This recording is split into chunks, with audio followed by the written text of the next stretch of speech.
Bonjour à tous, samedi 8 avril 2023 au soir. Aujourd'hui c'est le Liban. Je vais chanter une chanson de la grande star du Liban, Magda Roumi, qui s'est arrêtée de chanter pendant la guerre du Liban qui a duré, je crois, 8 ans. Avec les bombardements, etc. Par respect pour son pays et par tristesse, elle n'a même pas vendu de cassette, rien du tout. Une femme très respectable, pudique, qui ne s'affiche pas toute nue. Je l'avais dit dans une autre vidéo, je les juge pas les autres, mais ce que je juge, c'est que on ne mélange pas le striptease avec la musique, avec l'art énorme de la musique. Pour moi, ou on est une stripteaseuse, donc on vend l'image de son corps, ou une prostituée, et je les respecte, ou on est une chanteuse, mais on n'est pas prostituée, stripteaseuse et chanteuse. Pour moi, il faut choisir son métier.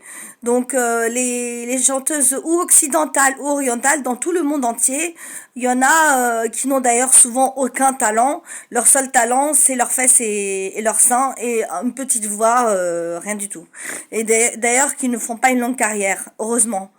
Donc, Magda Roumi, qui n'est jamais ni en mini-jupe, ni en décolleté, et carrément on voit pas ses bras. Donc, et avec des belles robes pleines de diamants, c'est magnifique. Donc, c'est une chanson de poème, pas en libanais. Elle aime bien chanter, Magda Roumi, l'arabe littéraire. Alors, je la connais par cœur, heureusement. Parce qu'il n'y a pas, je sais lire l'arabe littéraire, mais il n'y a pas de traduction en arabe littéraire sur YouTube. Donc heureusement que je la connais par cœur, je la chante depuis des années, depuis ma tendre jeunesse. Ça s'appelle Ainaka, tes yeux. Elle est amoureuse d'un homme et elle le compare à la lune, le soleil, les étoiles. Wouh!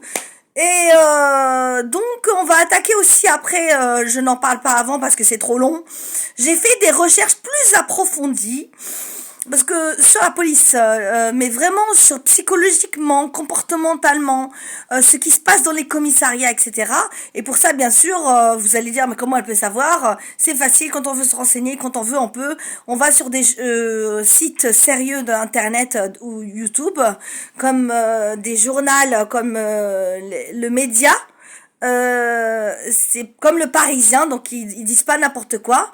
Et d'abord, c'est pas eux qui disent, c'est des gens qui témoignent ou des infiltrés dans la police. J'ai vu des journalistes qui se sont infiltrés dans la police pour écrire un livre carrément. Et j'ai compris plein de choses, ou horribles, ou malheureuses, ou tristes, parce qu'il y a des policiers en même temps qui souffrent. Il y a des policiers aussi qui ont témoigné à visage couvert, parce que sinon ils se font virer ou lyncher par leurs collègues, à ce qui paraît, que quand un policier, par exemple, il y a 6 policiers qui lynchent 2 jeunes de banlieue black et arabes, comme d'habitude. Je vais expliquer pourquoi. Il y a beaucoup de racisme, je ne savais pas. J'ai jamais dit que c'était du racisme. Moi, je croyais que c'était envers les jeunes de banlieue. Et même, je m'étais imaginé que les policiers sont pas forcément mauvais, que ça vient de l'État. Alors, peut-être c'est les deux. Mais je savais pas qu'il y avait autant de racisme et qu'on appelait, en fait, dans tous les commissariats, bon, le journaliste s'est infiltré dans le commissariat du 19e. On appelle le mot, je ne savais pas. Oh, ça m'a choqué. Tout le monde, bien sûr, il y a des policiers qui sont pas d'accord avec ce terme-là pour les Arabes, les Noirs et les Gitans et tout ce qui n'est pas français, les bâtards. Dans tous les commissariats, ce journaliste n'a pas fait tous les commissariats, mais il y a d'autres policiers qui n'étaient pas d'accord avec ça, qui sont gentils, et des policières qui ont témoigné avec une fausse voix parce qu'ils ont peur de se faire virer, qui disaient qu'ils souffraient, qu'ils avaient envie de suicide, tellement ils en ont marre de voir des gens se faire tabasser, des jeunes se faire tabasser, même de 14 ans. Ils les tabassent, ils les menottent, ils les tabassent, ils font des choses horribles. Et je ne savais pas jusqu'à où la violence policière allait. Il y a aussi des policiers qui se suicident beaucoup. Il y a la détresse policière aussi. Des policiers, je ne savais pas, qui sont tellement désespérés parce que ils voient, c'est un travail difficile. Après, j'arrête de parler. Après je vais chanter. C'est un travail difficile et c'est vrai que quand on est policier ou policière, on voit de la misère tout le temps, des plaintes de je suis battu, on a essayé de me tuer. Quand ils vont dans des patrouilles à Stalingrad, c'est que des drogués sous héroïne. Les gardes à vue, oh policier, policier. C'est une vie horrible et je le comprends. Mais c'est les Français gentils disent que ça ne justifie pas parce qu'on a choisi. Alors ils ont qu'à changer de métier. Ça ne justifie pas de devenir cruel et d'appeler les jeunes de le banlieue les bâtards. Ou que ce soit gitan, il n'y a pas que black et arabe. Tout ce qui n'est pas français, bâtard. Et dans tous les commissariats de tous les flics, pardon, policiers ou policières, il y en a eu plusieurs commissariats. J'en ai vu plein. C'est le même mot, bâtard. Alors voilà. Donc là, je vais chanter comme c'est une chanson libanaise et arabe. Et comme ils appellent les arabes les bâtards, je vais chanter une chanson de bâtard pour la police. Pas tous les policiers, parce qu'il y en a qui sont pas d'accord. Mais la majorité des policiers, à ce qui paraît, sur 10, il y en a 2 qui sont pas d'accord. Mais sur 10, les 8 vont appeler, et aussi des terroristes. Après, je vais développer ça. Il y a eu pendant le terrorisme, ils voulaient buter tous les Arabes, en fait. Il y en avait qui voulaient, ils disaient, il y a eu des témoignages, c'est des policiers qui témoignaient, des policières, en pleurant, à visage découvert, qui disaient, et ils avaient envie de meurtre sur les Arabes. Ils disaient forcément tous les Arabes sont des terroristes. Alors que 3 cinglés arabes vont se prendre pour Dieu et dire Allahu Akbar, alors ça veut dire que des millions d'Arabes sont terroristes. Donc voilà, je chante la chanson de bâtard de la grande Magda Romi, star du Liban. En arabe littéraire, c'est un poème de bâtard selon la police, magnifique. Vous pouvez voir la traduction, c'est magnifique. Ainaka.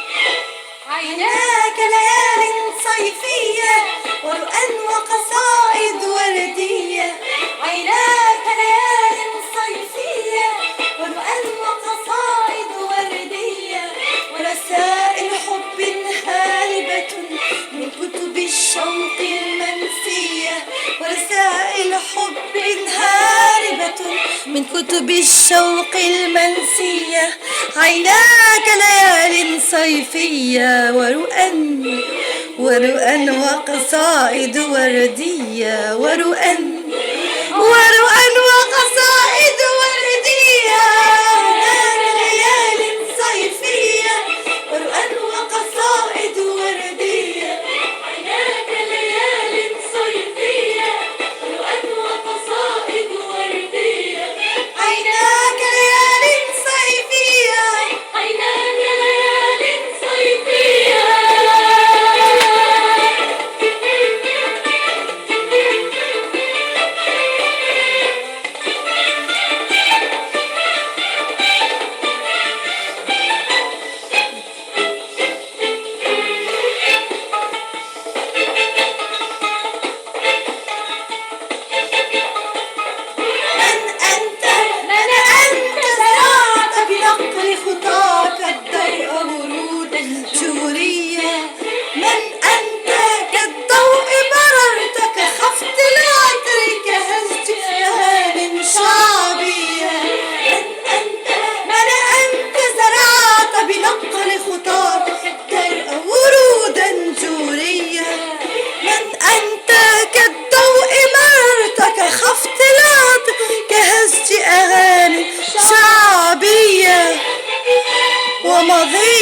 شراعا يحملني قصيدة شمس بحرية ومضيت شراعا يحملني قصيدة شمس بحرية لوعود راحت ترسمها أحلام فتاة شرقية لوعود راحت ترسمها أحلام فتاة شرقية أحلام فتاة شرقية عيناك ليال صيفية ورؤى وقصائد وردية ورؤى وقصائد وردية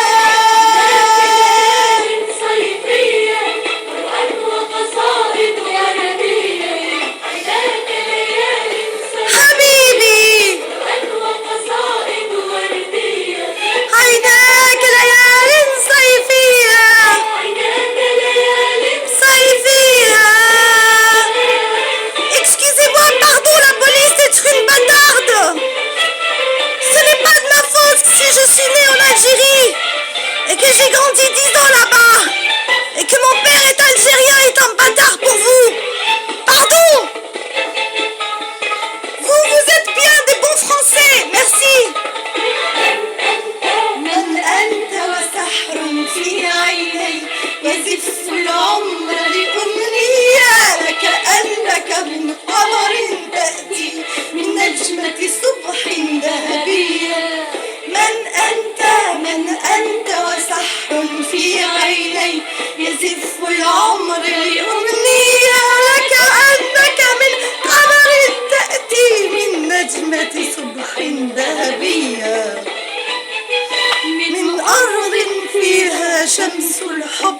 تعانق وجه الحرية من أرض فيها شمس الحب تعانق وجه الحرية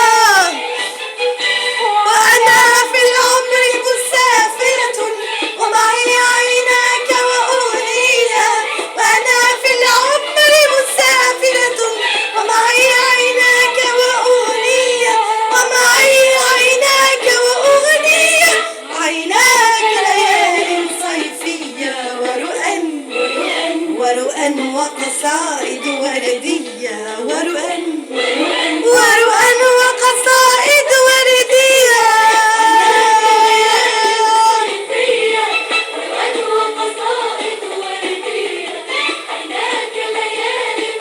حبيبي يا حبيبي عيناك ليال صيفية عيناك ليال صيفية عيناك ليال صيفية.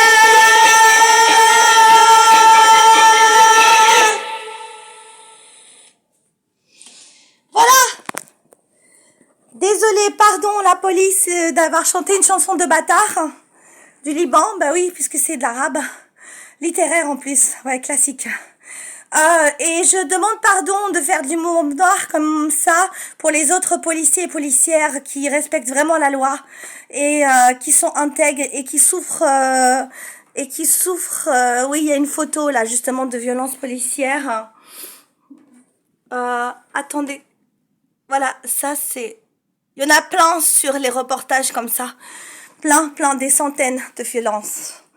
Voilà, alors, et puis, il y en a j'ai vu j'ai plein d'informations dans la tête, ça bouillonne.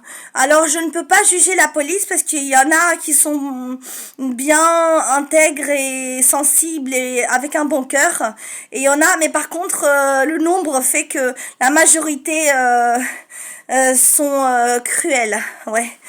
Cruel, sexisme, il y avait écrit, bah tapez si vous me croyez pas, tapez sur YouTube Média, M-E-D comme Daniel, I-A, Média comme média, violence policière.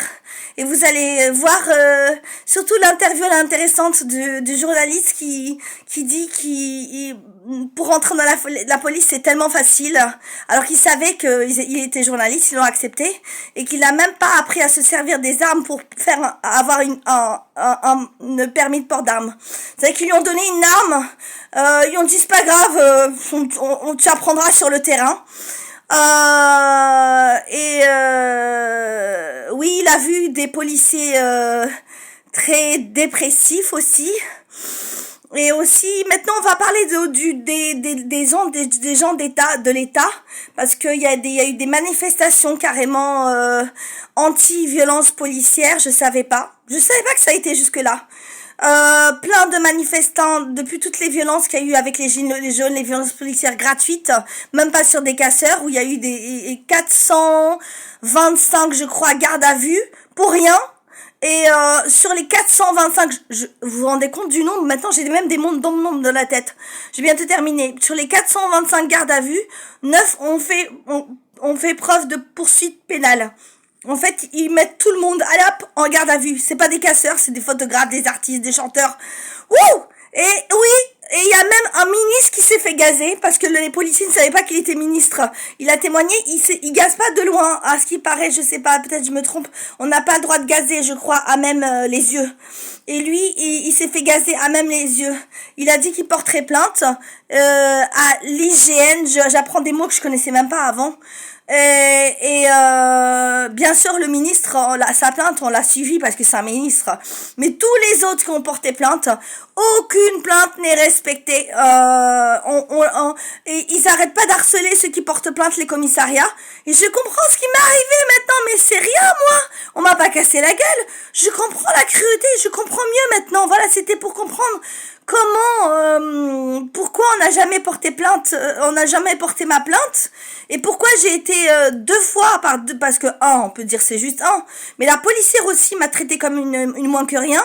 Au début, en 2021, ils ont été atroces, horribles. La policière, elle c'était pas de la violence comme l'autre avec moi, de la violence verbale, pardon, pas physique.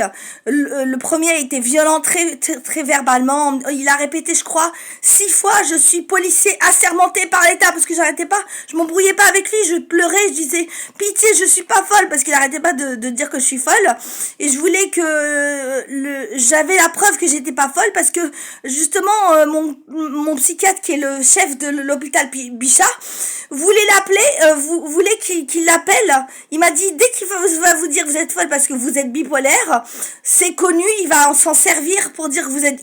Mon psychiatre est tellement intelligent qu'il a prémédité ça. Et de lui donner la preuve, il a dit vous lui dites que je suis le chef des psychiatres de tout l'hôpital Bichat. Rien que ça, bac plus 15, etc. Et qu'il m'appelle, et je lui dis appelez s'il vous plaît, je voulais qu'il m'appelle, et il me dit, et dès que je disais, il me dit j'ai pas que ça à faire. Mais c'est rien en fait finalement ce que j'ai subi comparé à tout ce que je vois dans les reportages. Carrément le ministre gazé qui est resté quand même une semaine avec des boursouflures et des brûlures au visage. C'est pas juste ça va pas durer un quart d'heure. Moi ça va en fait, j'ai eu de la chance hein. Oh. Imaginons il y a des viols aussi. Oui, il y a des viols pendant les gardes à vue. Je savais pas. Et bien sûr, comment porter plainte contre des policiers pour viol? Alors là, c'est impossible. Il y en a pas beaucoup des viols. Il y a 3 ou 4 filles qui étaient violées par plusieurs policiers dans une garde à vue. Et pareil, c'est impossible. Affaire classée. À chaque fois qu'on porte plainte contre la police, affaire classée. Et la police des polices ne fait rien. Si elle fait juste quand ça va trop loin et que c'est filmé et que c'est médiatisé et que ça va trop loin, ils les mettent sous contrôle judiciaire. C'est tout. Comme voilà. Et j'ai bientôt fini. Parce que c'est long, ils les mettent sur contrôle judiciaire, mais il n'y a pas de suite. Ils ne vont jamais en prison, même pour meurtre. Même pour meurtre filmé, où je vous ai déjà dit qu'ils effacent les empreintes. Ça, mais je voulais savoir au niveau de l'État maintenant, pas de la police, comment ça se passe. J'ai vu la ministre, elle a été huée. Je sais pas comment ça s'appelle, où il y a tous les ministres j'ai pas fait d'études, je suis désolée. Où il y a les ministres qui se parlent, qui prennent des décisions, le Parlement, il y a la ministre qui a dit non, tout ce que vous dites c'est faux, alors qu'il y a plein de films de preuves filmées, et elle ose dire vous osez critiquer la police, les gardiens de la paix. Elle m'a fait penser au policier qui m'a maltraité. Oui, pourquoi il m'a maltraité? Parce qu'à chaque fois je lui disais pitié en pleurant, je dis je suis pas folle. Il dit ça veut dire que vous me traitez de menteur. Il faisait de la violence psychologique sur moi. Je dis mais non, je vous traite. Il m'a dit mais si vous dites que je vous êtes pas folle et que moi je dis que vous êtes folle, ça veut dire que vous osez. Il a répété, je le jure sur Dieu, il a répété au moins 5 fois comme si il se prenait pour le roi de la terre parce qu'il est assermenté par l'État. Il a répété assermenté par l'État tout le temps. 5 fois, vous osez traiter un policier assermenté par l'État. 5 fois la phrase, il a fait. Et la policière, ce que j'ai trouvé cruel, elle était morte de rire quand je lui ai raconté, j'étais en train de pleurer, je croyais qu'elle était pour moi, même si elle était très énervée parce que je l'ai obligée. Mon avocat m'a dit, c'est parce qu'elle voulait pas prendre ma plainte pareil au début, et je l'ai obligée, je lui ai dit, mon avocat vous dit, et là, tout de suite, elle a changé de décision. En fait, c'était un chantage. Il a dit, parce qu'elle a vu qu'il y avait un avocat, une curatrice derrière. Je lui ai dit, ils vont écrire au procureur de la République. Elle a dit, elle a fait avec haine. Elle avait les yeux rouges parce qu'elle voulait pas porter ma plainte. Je sais pas pourquoi. Et maintenant, je sais, parce qu'ils appellent les Arabes et les Noirs les bâtards. Donc là, en fait, j'étais une bâtarde pour elle. Et lui, j'étais une bâtard pour eux. Je savais pas que c'était du racisme. Pour moi, j'ai jamais voulu traiter les gens de racistes sans preuve. Mais la majorité, regardez, médias, violence policière, la majorité des policiers sont racistes, on sait pas pourquoi. Je sais pas pour quel... Et oui, et le terrorisme, à la fête de l'Aïd, moi je suis pas musulmane, mais la fête de l'Aïd, c'est la fête du mouton. Et il y avait des familles qui portaient des djellabas comme moi, Ils les appelaient les terroristes, les terroristes. Et ça, c'est des policiers qui témoignent, des policiers à visage découvert. Ils ont dit, ils appelaient un enfant, ils l'ont appelé terroriste.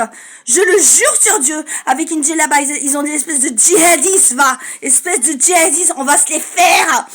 Pas eux, pas les familles, il a pas dit, mais il paraît, dès qu'ils voient des jeunes de banlieue, ils disent, on va se les faire, la phrase, on va se les faire, et plusieurs policiers, de plusieurs reportages ont dit ça. Ils disent, mais c'est sûr, et l'autre, elle essaie de les défendre, ils disent, pourquoi on va se les faire? Ils disent, c'est normal, c'est des Arabes et des Noirs. Obligé, ces gens-là, c'est que du crime. Obligé, c'est que de la drogue. On va trouver quelque chose sur eux. Viens, on va les contrôler.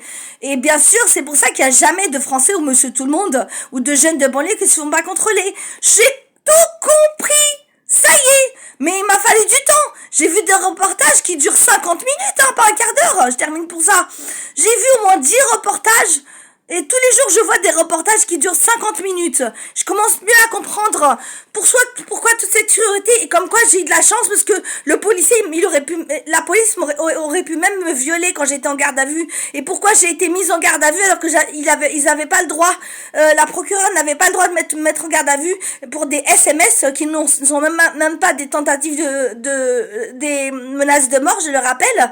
J'ai été présumée innocente avant le jugement. Et vous voulez rigoler? Vous savez ce qu'elle a répondu quand l'avocat et la curatrice étaient énervés parce qu'ils n'ont pas été prévenus que j'étais en garde à vue 3 jours après. Ils ont dit, mais elle à la procureure, mais elle n'aurait pas dû être en garde à vue. Pourquoi vous l'avez mis? Elle a dit, je dis pas mon nom de famille, mon prénom. Elle a dit, désolée, j'ai oublié ses droits à Madame Aini. Elle a oublié mes droits, mais par contre, elle les prend pour des cons. Mon avocat et ma curatrice qui s'y connaissent en droit grave plus que moi, qui ont bac plus je sais pas quoi. Moi, j'ai pas fait d'études, mais eux, ils ont fait des études en droit. Et ils ont dit, pourquoi vous l'avez traumatisée en lui disant qu'elle allait faire 7 ans de prison. Mon avocat connaît les peines. Il a dit alors que des braqueurs à balles à blanc prennent 1 an. Elle a dit, je n'ai rien à répondre. Voilà. Il faut, pour se renseigner, il faut avoir des bases. Faut pas juste dire toute la police. Et il y a aussi les policiers qui se suicident. Parce que ils disent, c'est important que je termine sur ça. Ceux qui sont bien, les policiers qui veulent, ils démissionnent. Du coup, ils peuvent plus vivre dans cette violence. Voir leurs collègues tabasser des jeunes de 14 ans, des mineurs, alors qu'ils sont déjà menottés, ils les tabassent, il y a du sang. Et ils démissionnent ou ils se suicident ou dès qu'ils dénoncent, ils disent le journaliste qui dit à la policière, mais pourquoi vous ne dites rien? Ils disent parce qu'on a déjà essayé, on les mis au placard. Il a dit c'est quoi mettre au placard? C'est-à-dire qu'ils sont hués tout le temps par leurs collègues policiers parce qu'ils veulent pas dire bâtard pour les jeunes de banlieue et ils sont mis à la circulation. Voilà.